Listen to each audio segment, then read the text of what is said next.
আসসালামু আলাইকুম। আমরা কোথায় আছি? আছি মাঠ, মধুময় মাঠ। মাঠের মাঝখানে আমার মামনিকে নিয়ে আসছি। খোলামেলা পরিবেশে একটু আনতে চাই। যখন আমরা বয়োবৃদ্ধ হয়ে যাই তখন ছোট মানুষের মতো অনেক কিছু মনে চায়, বাইরে ঘুরতে ফিরতে। কিন্তু মায়েদের মনটা এরকম, মা বাবা বলতে চায় না, কেন সন্তান বিজি থাকে, সন্তান ব্যস্ত থাকে, ব্যস্ততার মধ্যে ডিস্টার্ব করতে চায় না। কিন্তু মন চায় এরকম খোলা মাঠে ঘুরে বেড়ায়। আমি আজকে যেখানে দাঁড়িয়ে আছি, এই পিছনে যাদের দেখতে পাচ্ছেন সব এক একটা যোদ্ধা ব্যাটালিয়ান। কিসের যোদ্ধা? আমরা শুনছি বা প্রবাদ আছে, বাংলাদেশের মাটি সোনার চেয়েও খাঁটি। কথাটা 100% সত্য। এই মাটিতে যে তিল উৎপাদন হয়, তিল বিদেশি এক্সপোর্ট হচ্ছে, বিশ্বের মধ্যে নাম্বার 1। অর্থাৎ এই তিলের মধ্যে অয়েল কন্টেন্ট 52.7% এবং অন্যান্য প্যারামিটার্স বিশ্বের মধ্যে নাম্বার 1। এটা চীনের ল্যাব টেস্ট থেকে প্রমাণিত। ইন্ডিয়া যারা আসছেন এনারা সবাই এখানে এই যে বিস্তৃত যে মাঠগুলো দেখা যাচ্ছে, এই মাঠে চাষ করতেছে। বিস্তৃত মাঠ, মধুময় মাঠ।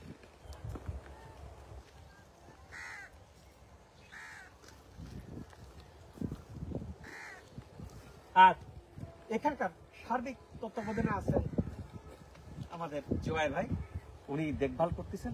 আলহামদুলিল্লাহ, আমরা ইতিপূর্বে প্রচুর তিল বিদেশে এক্সপোর্ট করেছি, শশী অর্গানিক ফুড লিমিটেড। এখন আমরা দুইটা মেথডে যাচ্ছি। একটা মেথড হচ্ছে কন্ট্রাক্ট ফার্মিং সারা দেশে, আরেকটা কিছু জমিতে প্রদর্শনী হিসাবে নিজেরা চাষবাস করা। চাষবাস করার ক্ষেত্রে এখানে যারা আছে ব্যাটালিয়ন, একটা যোদ্ধা, কৃষি যোদ্ধা। এরা মাথার ঘাম পানিতে ফেলে এই মাটিতেই তিল উৎপাদন করতেছে এবং তিল উৎপাদনের ক্ষেত্রে সায়েন্টিফিক মেথড অ্যাপ্লাই করা হচ্ছে। যে সায়েন্টিফিক মেথডে আমরা ওই যে দেখতে পাচ্ছি যে রো রো করে অলরেডি লাগানো হয়েছে। এই ফিল্ডটা এখনো লাগানো হয় নাই, সেই জন্য আমরা এখানে আসছি। আমরা সারিবদ্ধভাবে তিল কিভাবে লাগাতে হয় সেটা আমরা বিভিন্ন ভিডিওতে আলাপ করেছি। আমরা সায়েন্টিফিক ওয়েতে যদি আমরা তিল উৎপাদন করি, সেই তিলটা হয় ফলন বাংলাদেশের তিল থেকে তার দ্বিগুণ, তার থেকে বেশি। এবং এর যে প্রসেস আছে, যে প্রসেসে করলে তিলে কোনো দুর্গন্ধ হয় না, সুগন্ধ হয়। এবং তিল খুব হেলদি ফুড, যেটা বিশ্বের বিভিন্ন দেশে প্রচলিত আছে। আমাদের দেশে তিল দুর্গন্ধযুক্ত বিধায় অনেকে গ্রহণ করতে চান না। আলহামদুলিল্লাহ, শশী তিল দুর্গন্ধ মুক্ত। যারা খাচ্ছেন, ব্যবহার করতেছেন, বুঝতেছেন এই তিল বিশ্বে এক্সপোর্ট হচ্ছে। আজকে এই ফিল্ডের মধ্যে আসছি, আসলে মাকে নিয়ে আসছি মায়ের দোয়া নেওয়ার জন্য। কেন আসলে আমার তাগদ কোথায়, শক্তি কোথায়, কেন যেটাই হাত দিচ্ছি সেটাই সফলতা, কেন আল্লাহ তাআলা সোনা ফলাচ্ছে? বিকজ আমার শক্তির অন্যতম উৎস মা। সেই জন্য মাঠের মধ্যে নিয়ে আসছে, যে খোলামেলা পরিবেশে উনি ফিল করবে। আর মা তুমি দোয়া করো, বলা লাগে না, মন থেকে চলে আসে যে সন্তান মাকে ইজ্জত দেয়, সম্মান করে, ভালোবাসা দেয়। কাজেই এটা মন থেকে চলে আসে। সেই কারণে দেখেন যে শশী আজকাল শশী হাসপাতাল বাংলাদেশের বাইরে, ওয়ার্ল্ডে ছড়িয়ে গেছে। ইনশাল্লাহ অচিরেই আগের নাই আবারও তিল বিদেশে এক্সপোর্ট হবে, এখানকার উৎপাদিত তিল।